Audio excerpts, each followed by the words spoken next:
waxaan rabaa inaan dabcan waad ka warqabtaan oo wax la isugu kinyeeray dhacdo ka dhacday maanta airportka aadan cadde international airport ayaan rabaa inaan saxaafadda la wadaago ugu horreyn waxaan rabaa wixii dhacay inaan sheego kadibna wixii ay ila tahay inaan ku daro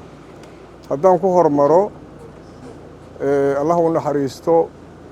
ninaan walaalanahay oo in adeerkay ah magaciisana uu yahay maxamed xasan yuusuf madlaamey oo nin ganacsado caan oo la yaqaan oo reer baydhabo ah oo da'da 70-ka dadka jira ah ayaa maalintii shalay ahayd wuxuu ku geeriyooday isbitaalka Digfaar asagoo muddo 4 maalmood oo ku jiray sababta geeridiisa keentayna tii alle ka sokow shil baabuur oo ka dhacay magaalada Baydhabo ayay ahayd 4 maalmood waxaanu ku dul taagnayn asagoo kooma ku jira isbitaalka Digfaar shalay ahayd maalintii adduunyada ugu dambeysay ilaa xalay waxaanu ku mashquulsanayn sidii loogu qaadi lahaa magaalada Baydhabo oo runtii ehelkii muddada 70 sano uu noolaa magaaladuu ku noolaa uu ku dhashay wixii uu dhalay iyo wixii la dhashay iyo dadkii Soomaaliyeed oo saaxiibada la ahaa ay ku nool yihiin ayaa la go'aansaday in aaskiisa uu ka dhaco aniguna waxaan ka mid ahaa dadkii hormuudka u ahaa sidii meydka lagu gaarsiin lahaa gurigii Ilaahay ugu talagalay ee qabrigiisa magaalada Baydhabo nasiib darro saaka markaanu soo galnay airportka aadan cadde oo runtii diyaaraddii markii hore jaartarka ahayd oo aan kiraysanay dileyd ku dhacay darteed ayaa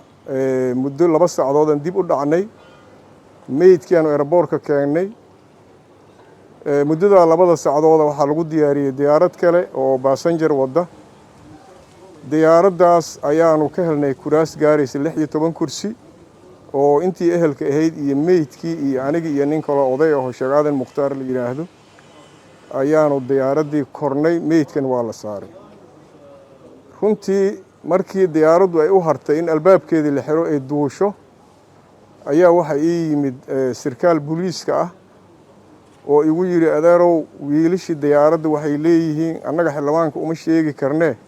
fadlan waxaad u sheegtaa amar waxaana soo gaaray hay-adda nabad sugidda ee magaalada Baydhabo qaybta airportka qaabilsan in diyaaraddaas haddii ay Baydhabo timaado iyadoo dadka ay wada uu ka mid yahay xildhibaan balaag inaysan degi doonin dadna ka degi doonin dadna aysan qaadi doonin sidaa darteed xildhibaanka waxaan ka codsanaynaa inuu noo fududeeyo diyaaraddana meydkii uu la socdaa saarana si meydka loo aaso anigoo fadhigayga fadhiya ayaa waxaan u yeeray qoladii diyaaradda qaabilsanayd waxaan ku yiri yaa amarka idin siiyay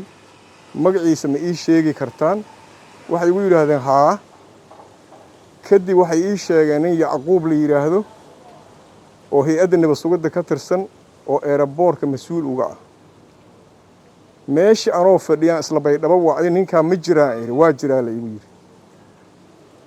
waxaan go'aansaday meydka inta diyaaradda ee dileed kala samayn lahayd meydna Ilaahay diintiisa uu ku sheegay in la dedejiyo waxaan go'aansaday inaan diyaaradda ka haro warka aad maqasheen sidaas u dhacay haddii wixii dhacay aan intaa dhigo waxaan rabaa dadkii Soomaaliyeed ee reer Baydhabo oo ay ugu horeeyaan ehelkii maxamed xasan yuusuf wixii uu dhalay iyo intii la dhalatay iyo dadka Soomaaliyeed oo reer Baydhabo ah inaan uga tacsiyeeyo geerida ku timid maxamed ka qaybgalkii aan rabay inaan aaska kala qaybgalo oo aan janaasadiisa wax ku dukado waxaan rabaa inaan iraahdo nasiib daradaasa dhacday waa idinka raali gelinayaa waxaan anigu aan sameeyay ma ahayn waxaan diyaar u ahaa ninka odayga aan ehelka nahay inaan janaasadiisa ka qaybgalo sida diintu ay nafartay qabrigiisna dul tago waxa inta dheer safar kale oo Baydhabo ugu socday ma jirin diyaaraddan berri ku soo bixi lahaa tigidkeedu waan haystaa oo aniga iyo ninka odayga oo ila socday waxaan ku yiri diyaaradda berri hana loo gooyo isla xalayaan tigidkeeda goosto berri aan inta ballan ku leeyahay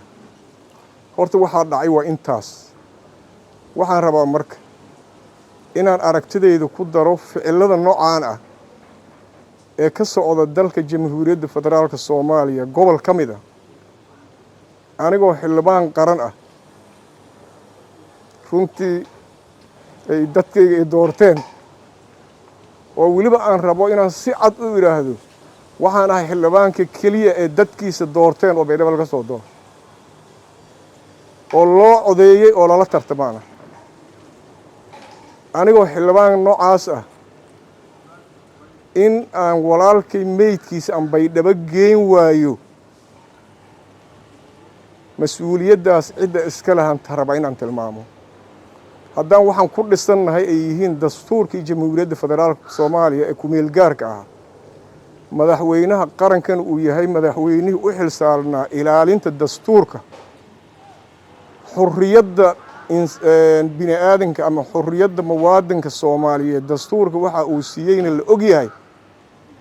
mas-uuliyaddaas cidda ay qusaysaan raba inaan la hadlo madaxweynaha jamhuuriyadda ugu horeeya madaxweyne waxaan ku leeyahay waxaan kugu dooranay oon kuugu codaynay inaad dastuurka ilaalisid arrinta Baydhabo ka socota dastuurka waxa uu ku farayo inaad ka qaadataan kuu soo jeedinaya lambar 1 lambarka labaad baarlamaanka Soomaaliyeed oo aan xubinta ka ahay iyo guddoomiyihiisa Sheekh Aadan Maxamed Nuur ficilada noocaan ah iyo hay'adaha dawladda oo waliba hay'adihii amniga oo sameynaya in shaqadooda dib u eegis lagu sameeyaan codsanaya waxa intaa ii dheer waxaan mari doonaa dastuurkii heeroosaadku waxa uu ka qabo haddii arrimaha noocaan oo crisis-ka ay dalka gudihiisa ka jiraan wuxuu heer hoosaadka nafarayaa xildhibaano tiradooda ay heer hoosaadka caddeeyey inay baarlamaanka u yeeri karaan fasaxiisana la joojin karo waxaan mari doonaa procedurekaas in baarlamaanka dib loo furana waa codsan doonaa ilaahay idinkiisa waxaan rabaa inaan saxaafadda la wadaago haddii anaa iri ay shaqaynayso madaxweyne xasan sheekh maxamuudow tan waxaa adiga lagu soo mariyey waad og tahay maanta waa wixii adiga lagugu sameynayay oo diyaaradaha lagaa reebay oo aadan tahasiyada tegi karin oo meelihii dhibaatada ka dhacday oo beledweyne iyo la mid ah lagaa reebay adoo isbeddelkaas ku yimid oo ku guulaystay madaxtinimadii dalka madaxweynihii qaranka ah in xildhibaanadii jamhuuriyadda ay ku dhacdo aadaan ugu xumaa aad iyo aadaan ugu xumaa madaxweyne intaa ka badan ma rabo inaan ku iraahdo ilaahay waxaan kuu weydiinayaa hawsha aad ku jirtid oo dib u xoreynta ugu horreyso inaad ku guulaysatid ha yeeshee haddaadan dastuurka ilaalin ma guulaysin doontid intaas madaxweynaha rabaa inaa idhaahdo saaxiibayaalka saxaafadda waxaa dhacaya waad arkaysaan ilaahay idinkii nama niyad jebin doonto keligii taliye haddaan u dulqaadanaynana dalka maanta heerkan ma gaari lahayn maamulka wakhtigiisa dhammaaday ee Baydhabo ka jira waxa uu samaynay ama hore u soo sameeyey waxaan is leeyahay waxaan ku sifayn karaa neefka markii la gowraco markuu ugu dhibaatada badan yahay oo qofku u dhow uu haraantida kala daalo waa xilligaas oo kale neef gowracangeeda kama waabto waay haddii shuruucdii uu ku dhisnaa oo weliba ka dhammaatay mandatekeeda dhammaaday oo heshiis siyaasadeed ku joogo dhaqankiisina uu kan yahay waxaan ka war sugaynaa madaxweynaha jamhuuriyadda iyo dastuurka waxa uu ka qabo waxaa intaa ii dheer reer koonfur galbeed Soomaalidu waxay ula jeedaa ma aqaan reer Burca yiri baa la iigu yiri habar jecel muuse waa kay Baydhabo waxa ka socda waa kuwaas reer koonfur galbeedo waad aragtaan cidii ku farxi lahayd iyo cidii ka nixi lahayd not only Cabdulaahi Balaag ama koo kale oo xildhibaana waxa xusuus mudan in waxaan ugu socday ay tahay in waxaan ugu socday ay tahay geeri dhacday inaan qabriga gaarsiiyo qof muwaadin oo ehelna waxa ka dambeeya ee laga sugaya Baydhabo aniga ma garanayo waxaan is leeyahay inaan intaas ku soo aruuriyo baydhabo waxaa laga yeelayo dastuurkan mari doona waxa dastuurku noo ogol yahan mari doona